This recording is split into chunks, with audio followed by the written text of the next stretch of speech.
Last October, President Russell M. Nelson challenged us to consider how our lives would be different if the knowledge we En gained from the Book of octobre Mormon dernier, were le président Nelson nous a exhortés à nous demander en quoi notre vie serait différente si la connaissance que nous avons acquise grâce au livre de Mormon nous était soudain retirée. J'ai réfléchi à sa question, comme beaucoup d'entre vous l'ont fait, j'en suis sûr. Une pensée m'est venue maintes fois à l'esprit. Sans le livre de Mormon et sa clarté sur la doctrine du Christ et son sacrifice expiatoire, où pourrais-je chercher la paix? La doctrine du Christ, qui se compose des principes et ordonnances salvateurs que sont la foi au Christ, le repentir, le baptême, le don du Saint-Esprit et la persévérance jusqu'à la fin, est enseignée de nombreuses fois dans toutes les Écritures du rétablissement, mais avec une puissance toute particulière dans le livre de Mormon. La doctrine commence par la foi au Christ, et chacun des éléments qui la composent dépend de la confiance en son sacrifice expiatoire. Comme le président Nelson l'a enseigné, le livre de Mormon offre la compréhension la plus complète et la plus fiable de l'expiation de Jésus-Christ. Plus nous comprenons le don divin du Sauveur, plus nous assimilons dans notre esprit et dans notre cœur la réalité de l'assurance du président Nelson que les vérités contenues dans le livre de Mormon ont le pouvoir de guérir, réconforter, rétablir, secourir, fortifier, consoler et réjouir notre âme. Une contribution essentielle et apaisante du livre de Mormon à notre compréhension de l'expiation du Sauveur est que le sacrifice miséricordieux du Christ satisfait à toutes les exigences de la justice. Alma l'a expliqué ainsi. Dieu lui-même expie les péchés du monde pour réaliser le plan de la miséricorde, pour apaiser les exigences de la justice, afin que Dieu soit un Dieu parfait et juste, et aussi un Dieu miséricordieux. Le plan de miséricorde du Père, ce que les Écritures appellent aussi le plan du bonheur ou le plan du salut, ne pouvait être accompli que si toutes les exigences de la justice étaient satisfaites. Mais que sont exactement les exigences de la justice? Réfléchissez à l'expérience d'Alma. Rappelez-vous que, jeune, il allait ça et là pour détruire l'Église. En fait, il a dit à son fils Élaman qu'il était tourmenté par les souffrances de l'enfer parce qu'il avait effectivement assassiné beaucoup d'enfants de Dieu en les entraînant à la destruction. Alma a expliqué à Élaman qu'il avait fini par trouver la paix lorsque son esprit s'était emparé de l'enseignement de son père concernant la venue de Jésus-Christ pour expier les péchés du monde. Un Alma pénitent a imploré la miséricorde du Christ et a ensuite éprouvé joie et soulagement lorsqu'il s'est rendu compte que le Christ avait expié ses péchés et payé tout ce que la justice exigeait. Mais qu'est-ce que la justice aurait exigé de la part d'Alma? Comme lui-même l'a enseigné plus tard, rien d'impur ne peut hériter le royaume de Dieu. Ainsi, une partie du soulagement d'Alma a dû provenir de l'intercession de la miséricorde. Sans elle, la justice l'aurait empêché de retourner vivre avec notre Père céleste. Mais est-ce qu'Alma se réjouissait uniquement pour lui-même, parce que lui échappait au châtiment et pouvait retourner auprès du Père? Nous savons qu'il était tourmenté aussi à cause des personnes qu'il avait détournées de la vérité. Mais il ne pouvait pas les guérir et les rétablir toutes. Il ne pouvait pas garantir par ses propres moyens qu'elles auraient une occasion équitable d'apprendre la doctrine du Christ et d'être bénies en vivant ses principes joyeux. Il ne pouvait pas ramener celles qui, peut-être, étaient mortes encore aveuglées par ses enseignements fallacieux. Un jour, Boyd K. Packer a enseigné « La pensée qui a sauvé Alma est que rendre ce que l'on ne peut pas rendre, guérir ce que l'on ne peut pas guérir, réparer ce que l'on a cassé et que l'on ne peut réparer est précisément la raison d'être du sacrifice expiatoire du Christ. La vérité joyeuse dont l'esprit d'Alma s'est emparé n'était pas uniquement que lui-même pouvait être purifié, mais également que les personnes à qui il avait nui pouvaient être guéries. Des années avant qu'Alma ne soit secouru par ce point de doctrine rassurant, le roi Benjamin avait enseigné l'ampleur de la guérison offerte par le sacrifice expiatoire du Sauveur.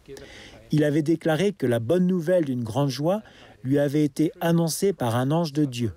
Cette bonne nouvelle comprenait la vérité selon laquelle le Christ souffrirait et mourrait pour nos péchés et nos fautes afin d'assurer qu'un jugement juste vienne sur les enfants des hommes. Qu'est-ce qu'un jugement juste exige exactement? Au verset suivant, le roi Benjamin explique que pour assurer un jugement juste, le sang du Sauveur a expié les péchés de ceux qui sont tombés par la transgression d'Adam et de ceux qui sont morts sans connaître la volonté de Dieu à leur sujet ou qui ont péché dans l'ignorance. Il a ajouté qu'un jugement juste nécessitait également que le sang du Christ expie les péchés des petits-enfants. Ces Écritures enseignent un point de doctrine merveilleux. Le sacrifice expiatoire du Sauveur guérit gratuitement les personnes qui pêchent dans l'ignorance, celles qui, comme dit Jacob, n'ont pas de loi donnée. Notre responsabilité pour nos péchés dépend de la lumière que nous avons reçue et de notre capacité d'exercer notre libre arbitre. Nous connaissons cette vérité apaisante et consolatrice uniquement grâce au livre de Mormon et à d'autres écritures du rétablissement. Bien sûr, quand une loi est donnée et que nous n'ignorons pas la volonté de Dieu, nous sommes responsables. Comme le roi Benjamin l'a souligné, « Malheur, malheur à celui qui sait qu'il se rebelle contre Dieu, car le salut ne parvient à aucun de ceux-là, si ce n'est par le repentir et la foi au Seigneur Jésus-Christ. » Cela aussi fait partie de la bonne nouvelle de la doctrine du Christ.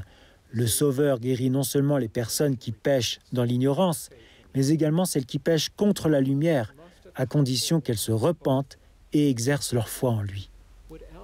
Alma a dû s'emparer de ces deux vérités. Aurait-il véritablement ressenti ce qu'il décrit comme une joie raffinée s'il avait pensé que le Christ le sauvait, mais laissait à jamais blesser les personnes qui l'avaient détourné de la vérité? Certainement pas.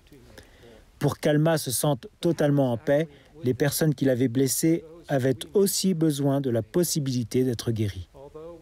Mais comment le serait-elle exactement, elle ou celle à qui nous faisons du mal?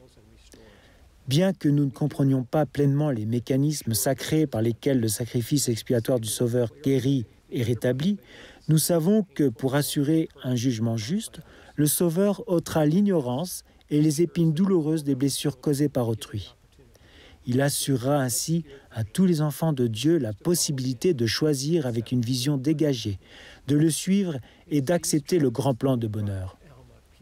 Ce sont ces vérités qui ont dû apaiser Alma. Et ce sont ces vérités qui devraient nous apporter une grande paix à nous aussi. En tant qu'hommes et femmes naturels, nous nous heurtons et parfois nous nous percutons et nous nous faisons du tort. Comme n'importe quel parent peut en témoigner, la douleur associée à nos fautes n'est pas simplement la crainte d'être puni, mais également la crainte d'avoir limité la joie de nos enfants ou d'avoir, d'une façon ou d'une autre, gêné leur vision et leur compréhension de la vérité. La promesse merveilleuse du sacrifice expiatoire du Sauveur est que, en ce qui concerne nos erreurs de parents, il tient nos enfants pour innocents et promet de les guérir. Et même lorsqu'ils ont péché contre la lumière, comme nous le faisons tous, son bras miséricordieux est étendu et il les rachètera s'ils veulent simplement lever les regards vers lui et vivre. Bien que le Sauveur ait le pouvoir de réparer ce que nous ne pouvons pas réparer, il nous commande de faire tout notre possible pour le faire, dans le processus de notre repentir. Nos péchés et nos fautes nuisent non seulement à nos rapports avec Dieu, mais aussi à nos rapports avec autrui. Parfois, nos efforts pour guérir et restituer peuvent être aussi simples que de présenter des excuses. Mais d'autres fois, la restitution peut prendre des années d'humbles tentatives. Néanmoins, pour de nombreux péchés et de nombreuses fautes, nous ne pouvons tout simplement pas guérir totalement les personnes que nous avons blessées. La promesse magnifique et apaisante du livre de Mormon et de l'Évangile rétabli est que le Sauveur réparera tout ce que nous avons cassé. Il nous réparera nous aussi si nous nous tournons vers lui avec foi et nous repentons des torts que nous avons causés. Il offre ces deux présents parce qu'il nous aime tous d'un amour parfait et parce qu'il tient à assurer un jugement juste qui honore à la fois la justice et la miséricorde. Je témoigne que c'est vrai